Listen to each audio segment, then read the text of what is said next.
நாங்கள் காந்தியும் துணைக்கு கூப்பிடவில்லை, தாத்தா காமராஜரையும் துணைக்கு கூப்பிடவில்லை, பெரியாரையும் அழைக்கவில்லை, சிறியாரையும் அழைக்கவில்லை, திராவிடம்ங்கிற சொல் இல்லை.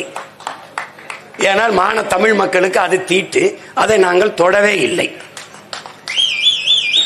உங்களால் பயங்கரவாதி, தீவிரவாதி, கொலைகாரன் என்று தடை செய்து வைக்கப்பட்ட ஒருவனை தலைவனாக ஏந்தி நீங்கள் இறக்கிய கொடியை ஏற்றி 36 லட்சம் வாக்கை பெற்று 8.5 விழுக்காடு வாக்கை தொட்டு தனித்த ஒரு கட்சியாக தமிழினர் அரசியல் வரலாற்றிலே அங்கீகாரம் பெற்றிருக்கிற ஒரு கட்சி எங்களுடைய நாம் தமிழர் கட்சி.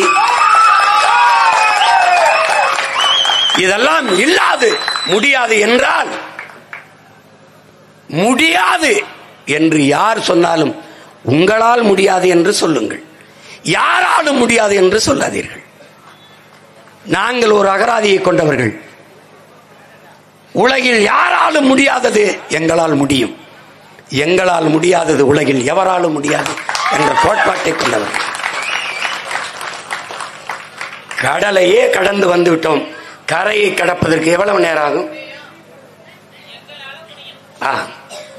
ஒரு நாள் இந்த நிலமும் அதிகாரமும் உழைக்கும் பாட்டாளி வர்க்கத்திற்கு, உழவர்குடி மக்களுக்கு கைவரப்பெறுகிற போது ஒவ்வொருத்தருடைய கனவும் இங்கே இங்கே இங்கே நிறைவேற்றப்பட்ட தீர்மானங்கள் அத்தனையும் ஒரு நாள் நிறைவேற்றப்படும். குறைகளை கேட்கிறவர்களாக இல்லாமல் குறைகளை தீர்க்கிறவர்களாக எம் மக்கள் மாற வேண்டும் என்பதுதான் இன்றைக்கு நமக்கு இருக்கிற தலையாய பொறுப்பும் கடமையும். அதிலே என் மக்களுக்கு ஒரு நோய் இருக்கிறது. கல் இறக்குவோர் என்றால் அது கல் இறக்குவோர் பிரச்சனை. விளைவித்த பொருள்களுக்கு விலையேற்றம் உரிய விலை என்றால் அது வேளாண்குடி மக்களின் பிரச்சனை. காவிரி நதிநீர் உரிமை போராட்டம் என்றால் அது வேளாண்குடி மக்களினுடைய சிக்கல். மீனவன் படுகொலை செய்யப்படுறான் என்றால் மீனவர்களுடைய சிக்கல். மாணவர்களின் கல்வி கட்டண உயர்வு என்றால் அது அவர்களுக்கான பிரச்சனை. போக்குவரத்து தொழிலாளர் பிரச்சனை என்றால் அது அவர்களுக்கு. ஆசிரியர் பெருமக்கள், பகுதி நேர ஆசிரியர் பெருமக்கள் நிரந்தர பணி என்றால் அது அவர்களின் பிரச்சனை. பணி தேர்வு எழுதி தேர்ச்சி பெற்ற பிறகு பணி நியமனத்திற்காக 14,000 ஆசிரியர்கள் காத்திருக்கிறார்கள் என்றால் அது அவர்களுடைய பிரச்சனை. இப்படி கருதுவதுதான் இந்த நாட்டுக்கும் மக்களுக்கும் பிரச்சனை. இது நம் நாட்டு பிரச்சனை, நம் இனத்தின் பிரச்சனை என்று என்றைக்கு நாம் எண்ணி இணைகிறோமோ அன்றுதான் இந்த பிரச்சனைகளுக்கு முற்று வரும் என்பதை அறிவார்ந்த தமிழ் சமூக மக்கள் உணர்ந்து கொள்ள வேண்டும். இது இங்கே இருக்கிற வேளாண் பெருங்குடி மக்களின் அமைப்பு, எங்க ஐயா செந்தில்குமார், என் தம்பி ஈசன் முருகசாமி, எங்க ஐயா நல்லசாமி, தம்பி பனையேரி பாண்டியனுடைய பிரச்சனை அல்ல, என் பிரச்சனை, உங்கள் பிரச்சனை, இந்த மண் பிரச்சனை.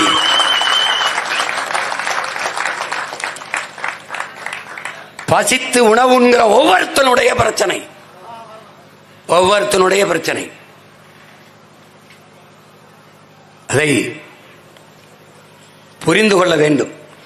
என்னிலும் இளைய எதிர்கால தலைமுறை தம்பி தங்கிகள் இதை புரிந்து கொள்ள வேண்டும். இது எல்லோரும் நீங்கள் வர்ற வழியில் பார்க்கலாம். கருப்பட்டி காஃபி என்று போடுறான். கருப்பட்டி, ஆலப்பட்டி டைட்டிலோட போடுவான். கருப்பட்டி காஃபி. அதுல ஏன் இயற்கை உணவு முறைக்கு திரும்புது உலகம், ஆனால் உற்பத்தி அதுக்கு ஈடு கொடுக்க முடியல. அதனால மரபணுவை மாத்திக்கிட்டு இருக்கான். 1 கிலோ தக்காளி என்றால் ஒரு 10 பழம் இருக்கணும்னா ஒரே பழத்தை 1 கிலோ வாக்கிறது, அந்த முடிவுக்கு வந்துட்டான். இப்ப அது மாதிரி எல்லாம் இயற்கை உணவுக்கு திரும்புது. கடைகளை போனா மரச்செக்கு எண்ணெய் இங்க விற்கப்படும்ன்றான். அப்ப இப்ப மாறுது. அது காரணம் யாரு? இந்த கும்பிட்டபடி நிக்கிறாரு பாருங்க, இந்த நிக்கிறாரு பாருங்க புறங்கை கட்டி. அதுக்காரு இவங்களுடைய பிள்ளை அங்கே ஒருத்தர் நிக்கிறான் பாருங்க, இங்க உட்கார்ந்துருக்கான் பாருங்க, நாங்க தான். ஆனா கத்திக்கிட்டே இருந்து செத்து போறவன் மட்டும் நினைச்சிடாத நீ. என்ன ஒருத்தன் கேட்டான், என்ன சீமான் முதலமைச்சர் இருக்கா, கட்சி ஆரம்பிச்சிருக்கா? இல்ல இல்ல, முச்சந்தில் நின்று கத்திட்டு சாகிறதுக்கு தான் கட்சி ஆரம்பிச்சான். பிக்காலி பல வந்தவன் போனவன்ட்ட நாட்டை கொடுத்துட்டு 4-3 சீட்டை கட்டு முட்டிக்கால் போடுற ஈனப்ப நினைச்சிருக்கியா நீ? என்னைய ஏய் என்னை கேட்கிறான், சீமான் நீ தனிநாடு கேட்பிய? ஏன் தனிநாடு கேட்கணும்? பாரத நாடு பைந்தமிழர் நாடு, இந்திய நாடு என் நாடு தம்பி. மொத்த தேங்காயும் என்னது? உடைச்சு சில்லெடுத்து கடிக்கிற செதர் தேங்காய் உடைச்சு சில்லெடுத்து கடிக்கிற சின்ன பயல்களை நாங்க.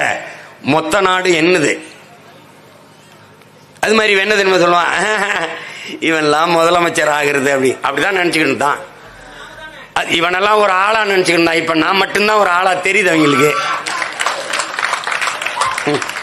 தம்பி 20 நாடுகளின் படை திரட்டி வந்து என் தலைவனோட சின்ன ஓட்டான் சிங்கள.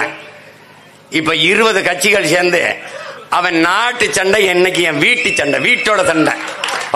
மகன் அப்புறம் ஒன்னும் பண்ண முடியல. நீ நான் கேட்கிற கேள்வி கேட்டாது பதில் இருக்கா? பதில் இருக்கா? அவதூறை தவிர ஒன்றை ஏதாவது இருக்கா? இப்ப இவ்வளவு பேர் நாங்க பேசணும்ல, அதை விட்டு நானும் எங்க அப்பாவும் கல்லு குடிச்சோம்ல, அதான் போடுவான். எல்லாரையும் சொல்லல, ரெண்டு தொலைக்காட்சி இருக்கு.